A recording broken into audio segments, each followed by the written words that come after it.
Hi friends, welcome to our channel positive inbox Hindi. आज आपको entertain करने के लिए मैं एक बहुत दिलचस्प कहानी लेकर आया हूं, इसलिए अगर आप चैनल पर पहली बार आए हैं तो चैनल को जरूर सब्सक्राइब कर दीजिए। तो चलिए शुरू करते हैं हमारी आज की कहानी।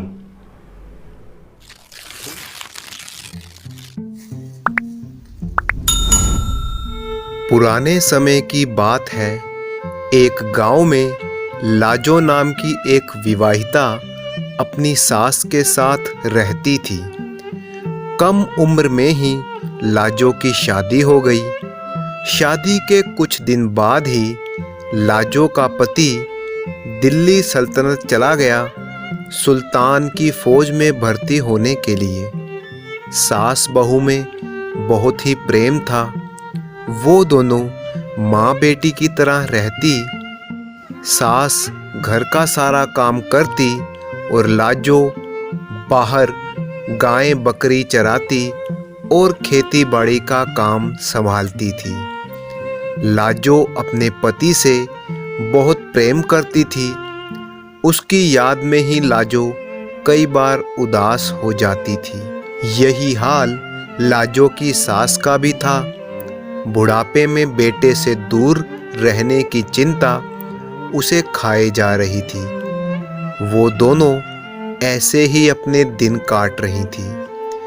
देखते देखते 6 साल गुजर गए। लाजो का पति दिल्ली सल्तनत से वापस नहीं आया और ना ही उसने अपनी कोई खबर भेजी। लाजो को यकीन था कि उसका पति एक दिन जरूर आएगा। एक दिन लाजो तपती गर्मी में अपने खेतों में काम कर रही थी। काम करते करते वो काफी थक गई। जब इधर उधर नजर दौड़ाई तो बाकी सब औरतें अपने घर जा चुकी थीं। काम और गर्मी से वो काफी थक चुकी थी और प्यास से उसका गला सूखने लगा। लाजो ने सोचा, थोड़ा ही काम बचा है, पूरा करके ही घर जाती हूँ। वो फिर से अपने काम में लग गई। तभी पीछे से उसे एक आवाज़ सुनाई दी। उसने देखा एक साधु अलख निरंजन बोलता हुआ उसकी तरफ आ रहा है। साधु लाजो को देखकर उसके नज़दीक आ गया और लाजो से उसका परिचय पूछने लगा। लाजो ने कहा, मैं बहुत बड़े सेठ की बेटी हूँ। मैं इस गांव में अपनी सास के साथ रहती हूँ। मेरे ससुर का देहांत हो चुका है। साधु ने पूछा, और तेरा पति कहाँ है? लाजो ने जवाब दिया, मेरे पति कई सालों से परदेश में हैं और मैं उनकी याद में ही दिन काट रही हूँ। साधु ने कहा, क्यों उस निर्मोही के बारे में सोच रही है जिसने इतने सालों से तेरी कोई खोज खबर नहीं ली और ना ही उसने अपनी माँ को याद किया। लाजो को साधु की बात पसंद नहीं आई। उसने अनसुना करते हुए अपने काम को जारी रखा। साधु ने फिर से टोकते हुए कहा, क्यों उस निर्मोही की याद में अपना समय खराब करती हो? और साधु लाजो के नज़दीक आने लगा। लाजो ने धमकाते हुए कहा, तू जोगी है या ढोंगी है, या फिर ढोंगी जोगी है? तू जा यहाँ से। आगे से कभी दिखाई दिया तो तेरी खैर नहीं। साधु मुस्कुराते हुए बोला, अरे तू नाराज हो गई? क्या सेठ की बेटी को गाली देना शोभा देता है?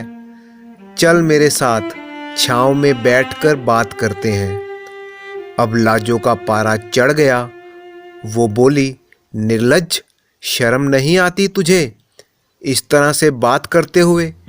चुपचाप यहाँ से चला जा, वरना ये देख रहा है ना कुदाली, यही दे दूंगी तेरे सिर पे। लाजो का गुस्सा देखकर साधु वहां से चला गया।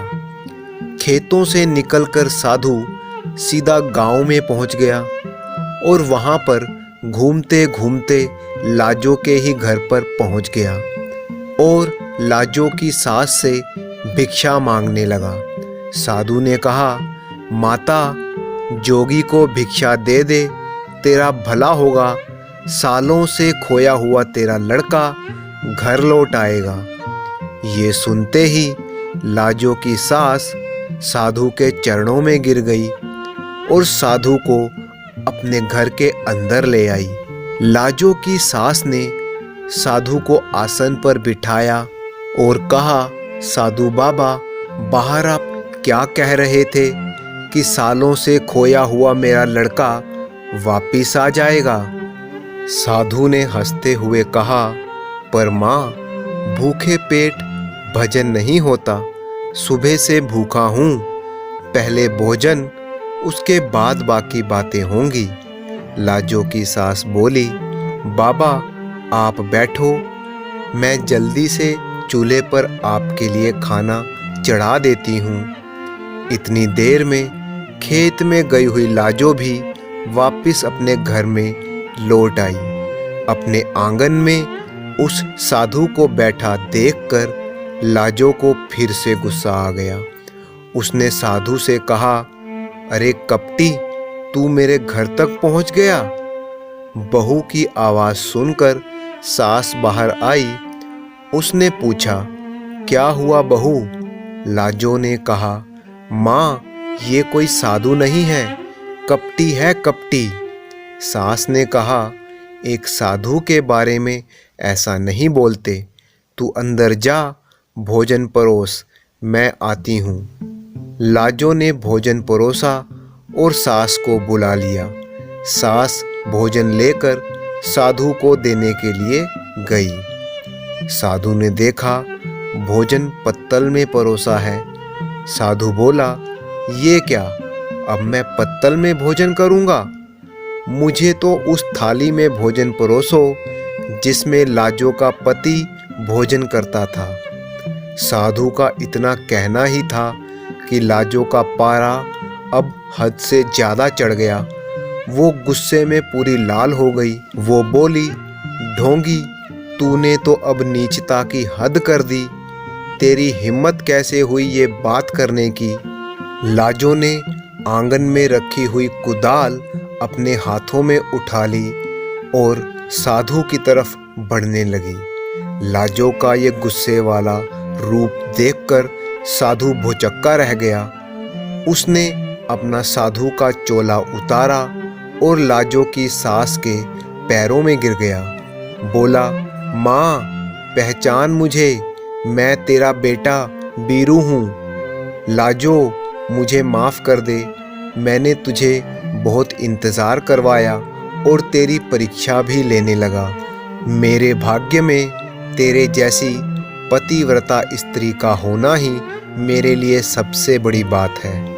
लाजो और उसकी सास ने बीरू को पहचान लिया।